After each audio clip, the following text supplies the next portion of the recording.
C. Joseph Vijay எனும் நான்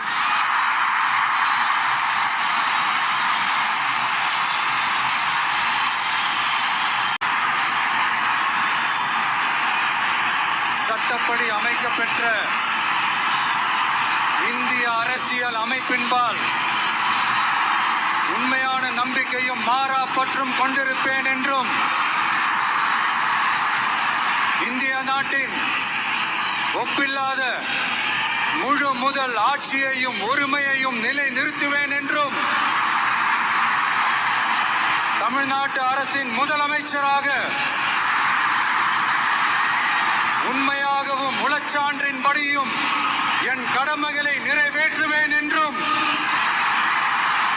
அரசியல் அமைப்பிற்கும் சட்டத்திற்கும் இணங்க அச்சமும் ஒருதலை சார்பும் இன்றி விருப்பு வெறுப்பை விலக்கி பலதரப்பட்ட மக்கள் அனைவருக்கும் நேர்மையானதை செய்வேன் என்றும் ஆண்டவன் மீது ஆணையிட்டு உறுதிமொழிகிறேன்.